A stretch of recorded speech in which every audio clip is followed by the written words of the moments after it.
जैन दर्शन का सीधा उपाय है, जब आपके शरीर में खून की कमी हो जाती है तो आप खून चढ़ाते हैं। जब आपके पास शरीर में आयरन की कमी हो जाती है तो आयरन को पूर्ति करने के लिए आप उन दवाइयों को खाते हैं। जब आप शुगर की कमी हो जाती है, शुगर बढ़ाने की दवाई खाते हैं। इसी प्रकार जैन दर्शन कहता है तुम्हारे बुरे दिन आ रहे हैं, पुण्य की कमी के आ रहे हैं, बस पुण्य बढ़ा लीजिए, सब ठीक हो जाएगा। पुण्य की हीनता बनी है और पुण्य की हीनता बनेगी तो ये 17 प्रकार के विकल्प आएंगे। अपना पुण्य बढ़ाइए और पुण्य ऐसा बढ़ जाए, पुण्य इतना बढ़ जाए कि सारी दुनिया भी एक तरफ हो जाए लेकिन तुम्हारा बाल भी बांका नहीं हो सके। वो कहते ना, जाको राखे साइया मार सके ना कोई, बाल न बांका कर सके जो जग बैरी होए।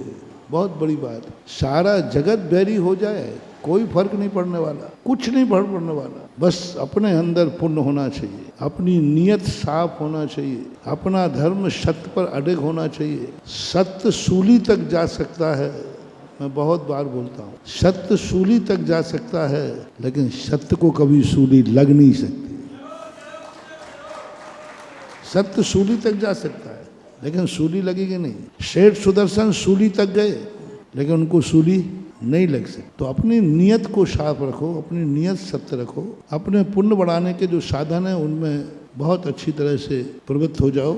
अपने आप अभाव सद्भाव में बदल जाएगा। यहाँ वहाँ देख करके चलोगे और तुम थोड़े कमजोर हुए, कुंडली वो दिखावे जिसको ये मालूम, जिसको ये पता चल जाए कुंडली में कि आज ही तुम मरने वाले हो, तो वो आनंद से नाच उठे, वो कुंडली दिखावे, नाच उठे, बोले आज मैं मरने वाला हूँ। बोले क्यों नाच रहे हो? बोले मैं कितना भाग्यशाली हूँ, दुनिया को अपनी मौत का पता नहीं चलता, मुझे पता चल गया, अब मैं भाग्यशाली हूँ। क्या इतनी हिम्मत तुम्हारे में है कि तुम्हें अपनी मौत की आवाज़ आते ही क्या तुम खुश हो सकते हो? रो पड़ोगे कि हंसोगे? रो पड़ो तो कुंडली मत दिखाओ, मौत आ जाने दो, चुपचाप चले जाना। डॉक्टर लोग जो बीमार होता है ना, उसको बीमारी नहीं बताते, जाओ तुम तो ठीक हो जाए, फिर उनके घर वालों को बताते। क्यों नहीं बताई उसको? क्योंकि कमजोर दिल वाला है। और अच्छे दिल वाले होते हैं वो कहते बताओ बीमारी, मैं तो खुश होऊंगा, कम से कम मुझे बीमारी का पता चल जाए तो मैं सावधान तो हो जाऊंगा, भगवान का नाम लेकर के तो मरूंगा।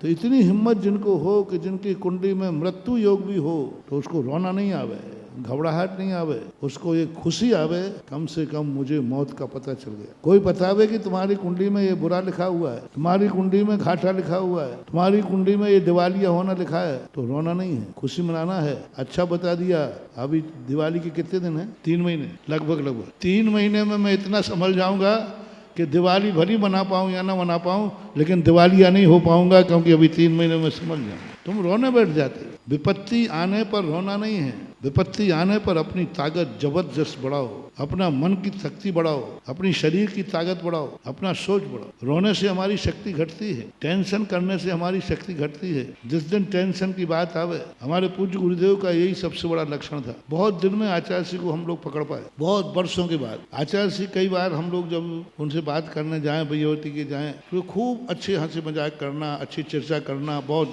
तो हम लोग सोचते कि आचार्य जी खुश हैं, और जिस दिन वो बोल रहे हैं चुप, कोई आज बात नहीं करेगा, हम लोग समझते थे कि आचार्य जी को कोई टेंशन है। बाद में पता चला कि आज तो कोई टेंशन ही नहीं था, और जिस दिन टेंशन की बात आई उस दिन आचार्य जी खुश हैं। बहुत वर्षों के बाद पता चला कि आचार्य जी की सबसे बड़ी कला थी, ये तत्वार सूत्र के सूत्र की सिद्धि थी कि जिस दिन टेंशन का निमित्त आए उस दिन जम के हंसो और हंसाओ, और जिस दिन अच्छा दिन आए उस दिन हंसी में मत गुजारो, शांति से बैठकर उसका आनंद लो। तो ये सबसे बड़ा गुण होना चाहिए कि जब कोई संकट का दिन आए तो टेंशन नहीं, विल पावर बढ़ाओ, शक्ति बढ़ाओ, और इतनी शक्ति बढ़ाओ कि सामने वाला संकट भी तुम्हारी शक्ति को देख के कांप जाए, और वो भी कहे कि नहीं, इस व्यक्ति का हम कुछ नहीं बिगाड़ सकते। तो कर्म भी ढीले पड़ जाते हैं, कर्म भी अपना रूट बदल देते हैं।